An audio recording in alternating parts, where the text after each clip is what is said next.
tout va bien. Tout va très bien.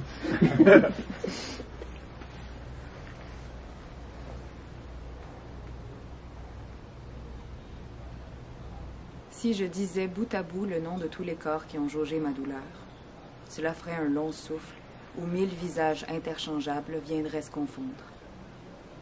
Je pourrais entrelacer leurs voix pour en faire le chant fondamental de mon existence, le son entendu au détour d'une rue qui ferait mon cœur s'arrêter de battre.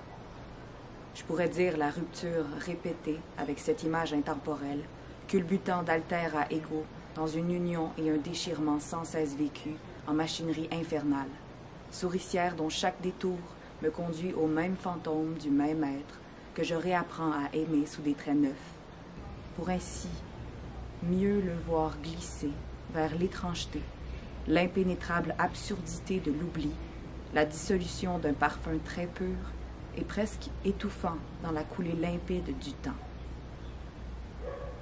Je pourrais peler délicatement les écorces dont le tanin trahirait l'âge, les angoisses, le désir, l'origine, la nature chaude, froide de la sève dans les veines, les parcours accrochés en flocons de poussière dans la broussaille des cheveux, les mains serrées, les corps étreints et effleurés, la traîtrise brodée dans l'écrin des autres femmes, l'assaut olfactif du mensonge, les tissus imbibés des vapeurs essentielles de l'épiderme, la peur acide, le plaisir musqué comme un clou de girofle, les phéromones sur les ailes du nez et derrière les oreilles, les gaz d'échappement des voitures, l'effluve d'un hiver québécois qui pourchasse les couples jusque dans leur lit, la senteur de mon premier amour, celle des draps propres et celle piquante des fruits trop mûrs, affolante.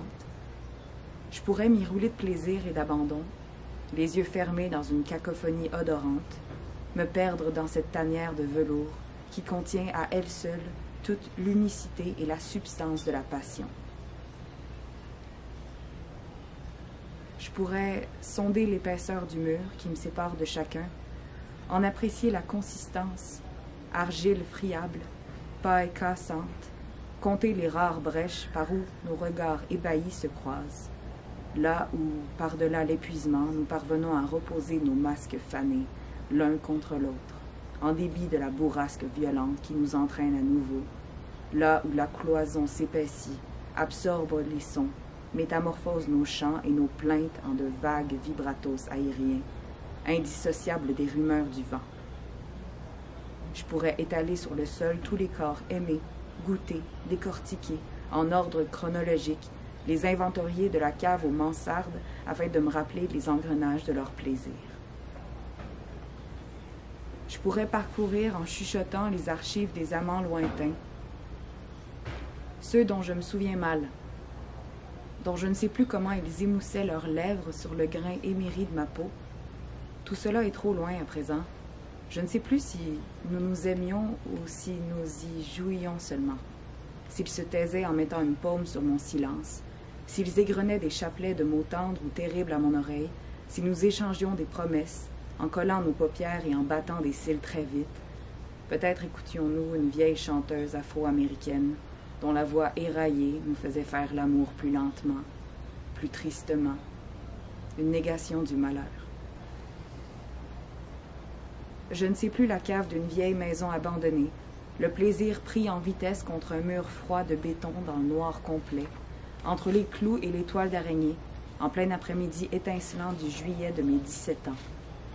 J'ai oublié le goût grisant de la première trahison, le claquement sec du ciseau qui tranche le ruban de velours, qui par la suite ne peut que s'effilocher davantage. Je ne différencie plus les embouchures ramifiées, ni les sources troubles de ce long fleuve.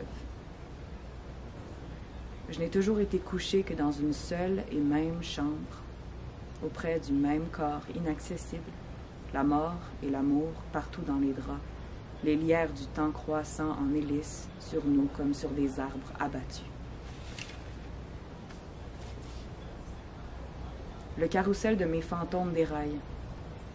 Un petit cheval rouge, la destruction instantanée d'une ville, un petit cheval noir, la descente au fond d'un puits, un petit cheval jaune, un poing s'abattant sur une guêpe, un petit cheval mauve, la nuit tombante, un petit cheval vert, le dos tourné du bonheur, un petit cheval brun, la stagnation d'un marais pourrissant, un petit cheval sale, la paralysie des corps couchés sur la froidure des trottoirs. Je tourne sur moi-même, incapable d'extraire mon esprit de cet étourdissant, écœurant. Je tourne sur moi-même, incapable d'extraire mon esprit de cet étourdissement écœurant. Je tourne sur moi-même une minute, une heure, une semaine tout au plus, et puis je m'écroule, inconsciente, exténuée, pour ouvrir mes yeux sur un monde inerte, exactement identique à ce qu'il était. Je m'éveille dans la confusion qui succède au sommeil comatique, sans infirmière à mon chevet, à qui quémander un récit de ma chute. Lorsque je débarque à la gare de Lugano, à la fin de l'été, Octave m'y attend, sans artifice. Il fait le geste de vouloir empoigner ma valise, mais constate que je n'en porte pas. Il sait qu'il recueille une fugueuse plus qu'une amante complice. Alors il ébauche un bref sourire et puis nous conduit sur les méandres ravissants bordés de palmiers, dans une décapotable tenant à peine la route dans les tournants serrés qui étranglent dangereusement le col du mont San Salvatore. La brise brûlante ne rafraîchit pas. Elle raccourcit le souffle, fait remonter du lac une moiteur qui s'accroche à l'épiderme. Engourdi de chaleur et d'épuisement, ébahi par la beauté de l'endroit, je demeure cloué dans un silence douloureux. Le minuscule village tessinois s'étale en grappe sur le flanc du lac qui nous sépare de la côte italienne. Octave y macère, depuis plusieurs semaines déjà, les sucs d'une mi-trentaine écorchée. Il y cloître son épuisement hautain dans un ermitage décadent. L'ennui ayant rapidement pris le dessus, il se réjouit d'être parvenu à me convaincre de l'y rejoindre jusqu'à ce que la session d'automne reprenne à l'université.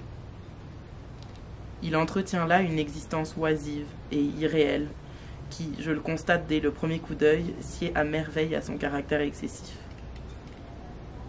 Le logement rappelle l'intérieur d'un bateau. Les murs blancs sont parfaitement lisses et il n'y trône aucun mobilier, si ce n'est ce fauteuil jaune canari placé, comme un rire, en plein milieu d'une phrase, au centre de l'unique pièce. Seul le son des vagues décore l'appartement. Elle lèche le rebord des vitres et s'enroule autour de nos âmes. Quand je m'éveille au matin dans les draps froissés, mes yeux suivent paresseusement les jeux de lumière, la limpidité des rayons réfléchis par le lac. Émerveillé, je contemple cette danse de l'ennui sur les murs vides. J'aime Octave encore davantage dans ce village qu'auparavant. Il loue l'appartement au mois, à un prix exorbitant, par pur mépris de l'argent, pour se prouver à lui-même que l'instant présent est maître, que nous devons savoir l'orchestrer comme l'acte suprême de nos vies, que l'heure qui suit ne nous mérite pas, car elle risque de nous trahir. Cet appartement est un hurlement échappé de son désœuvrement. Il nous exhorte à tout mettre en place maintenant, sans plus attendre.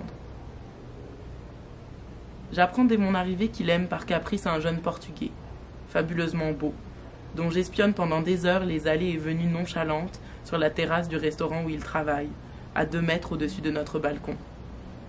Par provocation, et aussi par curiosité, je m'y languis toute l'après-midi, prenant soin d'allonger ostensiblement mes jambes sur la balustrade, faisant semblant de lire ou fumant un joint avec Octave. Jusqu'à tard dans la soirée, le Portugais s'affaire sur la terrasse, alors que j'expose la blancheur vulnérable de mes jambes au soleil rageur. Il se nomme Felice, Félicité. Il arbore des boucles noires et fougueuses qu'on croirait d'ici, comme tout son corps qui semble appartenir au lac. Il me fait l'effet d'un nouvel acteur venu se joindre à notre tragicomédie. Je le surnomme en riant l'éphèbe d'Octave. Un jour, ce dernier me brandit au visage cette phrase sortie de je ne sais où. La comédie, ce n'est que la tragédie avec le temps. Je crois que nous parlions de la ville, de ces cernes qui coulent du chevalet sombre de ses ruelles jusqu'à nous, de l'odeur sale de ses trottoirs après la pluie, et puis de ces espaces souterrains, des corridors humides de la fourmilière, la marmite où se brassent les couleurs, la parole, les idées. Nous égrenons les noms de ces rues, les rues du centre-ville de Montréal, Saint-Laurent-la-Pute, Saint-Denis-la-Bourgeoise, Saint-Urbain-la-Digne, jonchés de corps assoupis à même l'asphalte, immense dortoir d'orphelinat pour cette étrange espèce d'humanité accumulée en écume grisâtre à la commissure des lèvres de la ville. Assis l'un face à l'autre dans cette rencontre qui est déjà, dans ses premières minutes, une anomalie, nous nous racontons les hivers cruels et l'enveloppement des corps dans l'obscurité. Derrière les blancs rideaux des mois morts, nous hurlons le prénom de cette nature bipolaire qui donne tout et reprend tout, inlassablement, rappelant sans cesse la ville à la précarité de son état. Derrière nos mots, il y a l'absence d'autres mots, un déluge d'idées qui ne peuvent exister que dans leur forme négative, en blanc sur noir, dans l'absence de paroles. L'histoire de la ville se révèle un berceau pour nos lassitudes qui ne savent plus se rejoindre, qui ont trop joué sur les planches, qui s'agitent en vain derrière le rideau tombé sur les acteurs soufflant en silence, les dernières répliques d'un amour fatigué, résumant à elle seule toutes les esquisses des couples, toute la beauté et la dissonance des premiers discours. Voilà, cela me revient. Je nous revois dans notre trouble léger, un peu fin, je le sais à présent. Nous jouons sans le nommer la lutte de l'amour. Nous cueillons une bouteille rejetée sur la grève au hasard des vagues, l'écho d'une âme sœur qui est quelque part au loin, au bout de nos regards. Nous nous asseyons à la terrasse surélevée d'un bar, comme on le fait sans cesse, sans y penser. Nous sommes libres et intouchables. Nous dominons le monde. Nous n'avons de mots que pour la légèreté. On tait toujours les vérités lourdes qui se cachent derrière les passions soudaines. Nous déployons des éventails d'insignifiants détails pour balayer dans un vent léger la réalité qui agrippe ses crocs à chaque coin de mots, qui agrège les phrases dans une immense structure cimentée qui risquerait de nous engloutir et faire de nous les fossiles magnifiques que nous saurions être, si nous n'étions pas si terrifiés par le vide. Je lui enlève ses lunettes soleil, les essuie sur ma robe et les porte à mon visage. Il me raconte son seul vrai amour. Elle rentrait le soir, complètement ivre, rampant et s'assommant au mur, puis elle restait des heures à peindre des portraits difformes qu'elle déchirait dans des crises terribles. Je voudrais bien les voir, ces images persécutées. Je voudrais bien tenir entre mes mains la figure douloureuse de la peintre dépressive, tourner et retourner son crâne entre mes doigts, en cartographier la forme secrète. Nous allumons nos cigarettes à celles qui finissent de s'éteindre. Le deuxième jour, je vais un peu plus loin, jusqu'au belvédère. J'y reste longtemps, sans broncher, pour m'y faire oublier de la chaleur. Elle est si étouffante que je pense ne pas devoir redescendre. Rester ainsi, oublier des montagnes que je scrute avec fascination. Il y a ici tous ces intellectuels de l'université, qui occupent en désordre l'espace atemporel de la villa Morcoté. Jeunes esprits attisés par les récits de leur maître Tacite. Le vieux Bresky loue ses chambres aux étudiants bohèmes pour le seul plaisir, semble-t-il, de régner sur cette cohue éclectique, pigmentée de quelques touristes de passage. Ils y mangent et boivent et fument ensemble. Ils y discourent et débattent et s'affrontent dans des bras de fer linguistiques souvent aberrants. Ils y remuent leur jeunesse dans un déni en quelque sorte, une abnégation de l'existence. L'Italien et sa légende se sont cachés dans cette forêt de l'autre côté du lac il y a 40 ans. Octave me l'a confié par bribes bâchées et j'y pense avec de plus en plus de ferveur dans l'atmosphère cuisante. Pour combattre l'ennui, j'entreprends de ratisser au peigne fin le contenu de l'immense bibliothèque de la villa, parcourant une littérature disparate, variant de manuels d'échecs aux ouvrages socialistes, en passant par des traités de chimie du siècle dernier. J'y fais une trouvaille qui éveille en moi un trouble inattendu. Méticuleusement disposée entre les pages d'un antique dictionnaire, je déniche une série d'articles datant des années 80 et relatant l'implication d'un groupe marxiste dans l'orchestration d'un attentat. Le nom de Pietro Breschi figure parmi la liste des Italiens impliqués dans cette cellule du FPLP. Je glisse l'une des feuilles jaunies au fond de ma poche, repliée sur elle-même jusqu'à ne plus former qu'un minuscule cube, aussi insignifiant que le souvenir de l'attentat. Je la fais rouler entre mes doigts, en secret. L'encre y est sans doute brouillée, à force d'être ainsi pétrie et mêlée à ma sueur. Je ne sais pas ce que la chaleur de Morcoté conspire avec les plaines calcaires de Palestine, ni comment un avion détourné 40 ans plus tôt et la révolte d'un fugitif ont pu s'égarer dans cette région si paisible. Peut-être ne trouve-t-on nulle part ailleurs l'immobilité nécessaire à l'agonie du souffle de la jeunesse révolutionnaire. Le suaire des années enserre l'histoire du vieillard comme un trésor dont j'ignore tous les codes. En ces lieux, je suis coupée de ma propre existence, étrangère à moi-même et isolée parmi ces hommes qui, guidés par les paroles extravagantes et souvent obscures de l'italien, élaborent les scènes d'un théâtre anachronique, insufflant aux idées endormies une seconde vie. Ils me contaminent d'une pensée irrationnelle, et je nous contemple avec effroi, réplique fantomatique des acteurs de jadis dans la fougue de ce décor tessinois, rejoint pour les morts un dernier soubresaut de la carcasse révolutionnaire. L'évocation des années révolues et de cette ferveur, frisant la violence, m'emplit d'une tristesse singulière.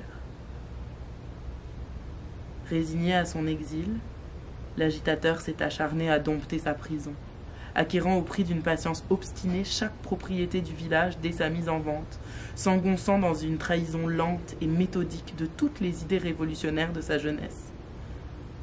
Cet abandon radical d'une passion violente au profit d'un bonheur calme, ce déni complet de la fièvre combative me tourmente, car le destin du vieux semble me désigner une voie dangereusement envoûtante. Il faut que j'aille le rejoindre, qu'il me parle, que je lui soutire une explication. Je tourne et retourne entre mes mains cette image du propriétaire, se promenant avec satisfaction entre les maisonnettes louées aux vacanciers, soupesant son projet de transformer la charpente d'une demeure centenaire, pourrissant sous le poids de la négligence, en un second restaurant pour touristes.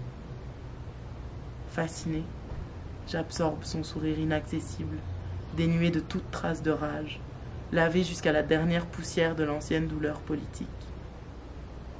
J'assiste à un atterrissage à rebours, lent et résigné, une morne abdication. Je m'enfonce dans le mystère de ma présence en cet endroit, subissant la mue méthodique de ma pensée. Je n'ai pas encore commencé à vieillir. Cela viendra un peu plus tard, quelque part dans la grisaille montréalaise. Ici, je sais encore retenir mon souffle et exister. Pépita. Il m'appelle ainsi, petite pépite d'or coincée entre les dents que l'on éprouve du revers de la langue. Il me nomme Pépita en me regardant virevolter dans la mousseline mirifique de l'ivresse, la robe de mes noyades nocturnes, celle qui enveloppe puis découvre mes jambes métronomes. Pépita, endimanchée de boucan, debout sur les tables sales et s'écorchant la pointe des orteils aux planches rêches des corps inconnus, entièrement dévoilés dans l'arène. Pépita, traînée multicolore à la bouche mouillée de désir et aux rêves terrifiants, enfant du Nord abandonné sur une route andalouse, coquille de mollusques se desséchant loin des marées, Pépita comme l'or entre les doigts gercés des relégués de l'Oural, le contour mordoré et bleu des engelures sur les mains, cherchant la rédemption, creusant, farfouillant le pergisol, tamisant quelques pépites d'espoir, de folie dure. Pépita. Il m'appelle comme ça et je lui chante la plaine blanche et meurtrière de mon pays. Il me dit ce nom qu'il a choisi pour moi et je lui appartiens, terre bafouée et reconquise sous un sceau étranger. Il me le crie et j'accours, je voltige, je m'incline et me traîne à ses pieds. Il me le chuchote et je le trahis. Je nous enroule de honte et de sentence, je nous gave d'amour détraqué, ce sable rouge. Je nous en frotte les gencives à fleurs de sang. Il me promet ce son, Pépita, cette musique, et je nous kidnappe une Sabine que nous incendions en riant, à moitié ivre de tant de jeunesse que nous dévorons à même l'hôtel des solitudes, emmurés dans une chambre louée à l'heure. Il m'aura à l'usure, je rendrai l'âme et mordrai l'asphalte crasseux avant la fin des enchères. Faites vos jeux. Pépita, avant la fin de l'amour, tu seras devenue une vieille femme endolorie et ne tournant plus qu'autour de son délirium trémence. Pépita, toi le morceau millénaire d'amphore, toi le crachat d'amour fou. L'échoppe, au pied de la montagne, constitue une pièce cruciale parmi les mystères de Pietro Breschi. Sa main est partout dans la chair de Morcoté. La bourgade est un mince voile de noces sur les dernières notes de sa vie, et nous, quelques gravillons dégringolant la piste vers son centre d'attraction. Octave et moi descendons d'un même souffle le court chemin qui nous sépare du lac. Je le suis pas à pas sur l'étroite ceinture caillouteuse qui sangle le repère du vieillard. Nous nous glissons dans les coulisses de ce nom, Breschi, les contours anguleux de questions obsédantes. Celui-ci accueille chaleureusement notre visite et nous emmène voir une vieille bâtisse à moitié détruite qu'il vient tout juste d'acquérir, bariolée de poutres et de brans de scie. Il nous indique du doigt l'endroit où seront la terrasse, la cuisine, les pièces invisibles d'une future maison de vacances. Il ne prononce que quelques mots. Il veut connaître le sujet de ma thèse. Pour lui plaire, je lui raconte les poissons et les merveilles de leurs os, et puis nous parlons encore, sans artifice, sans ne jamais quitter des yeux le lac noir. Octave n'écoute qu'à moitié. Il nous interrompt négligemment et suggère que nous allions boire le pastis tous les trois sur son balcon dressé au-dessus de l'eau. Son ennui et sa démarche sans but entre les madriers élancent de longs lassos de détresse autour de mes chevilles chancelantes. Je sens vaciller l'occasion d'interroger Breschi. Alors j'esquisse un virage désespéré en lui demandant brusquement s'il est né ici. Octave me foudroie du regard. Il devine ma curiosité à double fond et il me fait signe que nous allons rentrer. L'Italien se fige lentement. Une étrange tristesse l'ébranle et son esprit semble se retirer vers des confins inaccessibles. Je contemple les fibres de son histoire, la peau burinée de son visage. Une empathie douloureuse m'inonde. En pensée, je marche vers lui et incline ma tête contre la sienne, mon oreille avide de ses secrets posés tout près de sa bouche muette. J'y récolte le récit qu'on me refuse. Les avions détournés ne sont rien de plus que les vagues retailles d'un songe. Les prisons et les procès paraissent tout aussi improbables que de sortir de ce village, de cette chaleur. Dans les théâtres sans décor, en plein air, une seule scène peut se jouer à la fois. Les fantômes du passé révolutionnaire sont morts. Ne reste plus que de vieux échos berçant la nostalgie des passions révolues dans les rites de l'amour, dans le rire des amantes sans âge, dans l'été aride d'un long rite d'affranchissement. Nous remontons la route sans Pietro Breschi, sans bruit, ainsi que nous sommes venus.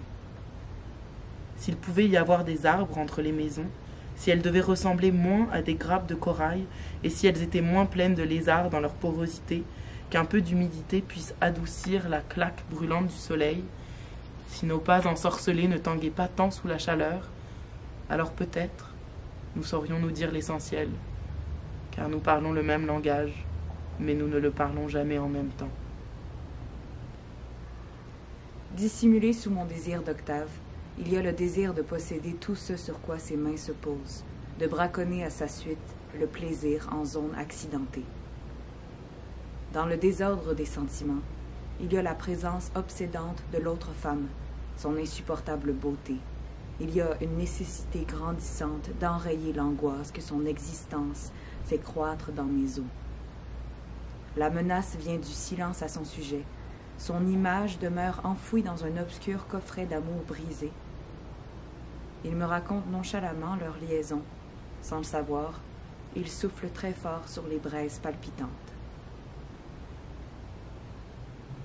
Au fil des semaines, Milan et Octave se distancient de moi. L'engouement initial de notre jeu s'essouffle et je me retrouve à nouveau dans l'espace exigu de ma solitude. Je me terre dans la familiarité de cette coupure. Une sombre transposition galvanise ma rancœur et la détourne de sa source première. Dans les brocards déformants de la nuit, des envies de vengeance me courtisent.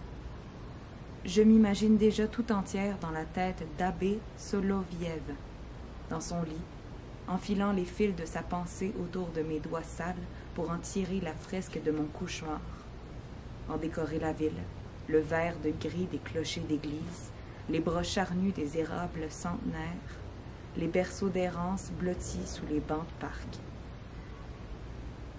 Je me transporte en rêve vers l'entrée interdite de sa beauté.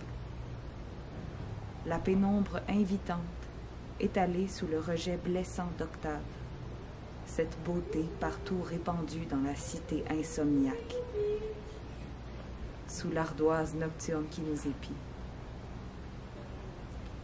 Je me vois planter une aiguille dans le petit corps de dentelle, le précieux objet du désir d'Octave, le capturer dans mes filets de désespoir et l'en débarrasser à tout jamais en l'avilissant. Je ressasse l'amertume d'une jouissance calculée, la houleuse confusion entre désir et jalousie. Le plan que je fomente bout sous un couvercle scellé. L'érosion de la mémoire est un travail de maître, acharnement d'un sculpteur minutieux dont il faut ingurgiter le pieu et la pioche, goutte après goutte, écharde après écharde, jusqu'au fond du baril où les dernières particules de détresse se résorbent. Travail de maître, oui, que l'érosion. Il suffit de voir cet immense rocher percé qui se tient à la pointe finale du fleuve épilogue de mon pays. L'eau lui malmène les flancs de ses baisers salés et froids depuis plus longtemps que son nom existe. La mer y creuse ses anti-mémoires avec une patience abyssale. De longues lames de marée le taillent de saison en saison, et il rétrécit, comme le ventre des affamés. Quand il achève de se trouer, il se dédouble, et les indomptables déferlantes décuplent efforts et assauts, ne s'essoufflant jamais à ce jeu d'usure. Il en va de même de la mémoire. Morcoté, ancestrale bourgade lacustre, ton burin est le souffle chaud du temps. Ton vent paralysant n'est pas fait d'atomes, il est de secondes. Sous ces offenses, nous perdons de jour en jour un peu plus de nous. Nos récits s'essoufflent, notre mouvance s'ensable. Tu nous emprisonnes dans ton anachronisme, dans une nature sauvage caressant sa propre peau, les yeux fermés sur son plaisir, louchant vers sa propre beauté intérieure, elle s'y use.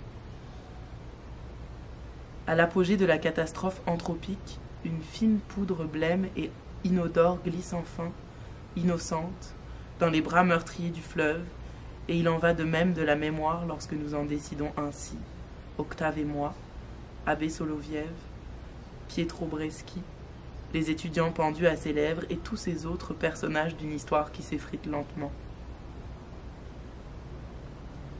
Aurelio me dit le prix de la bouteille. Réticent, il ajoute, il a demandé à vous voir.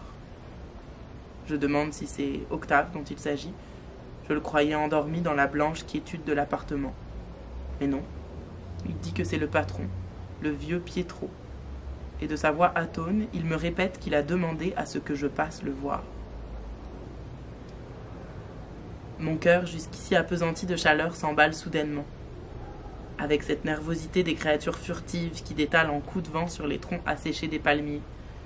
Ces lézards qui aiment à sommeiller impunément au soleil et filent promptement au moindre frisson des pierres. Un espoir diffus me réanime. Je sens enfin la bourgade me tendre l'occasion de dénuder mon destin dans ses anfractuosités de marbre. Un espoir diffus me réanime. Je sens enfin la bourgade me tendre l'occasion de dénuder mon destin dans ses anfractuosités de marbre.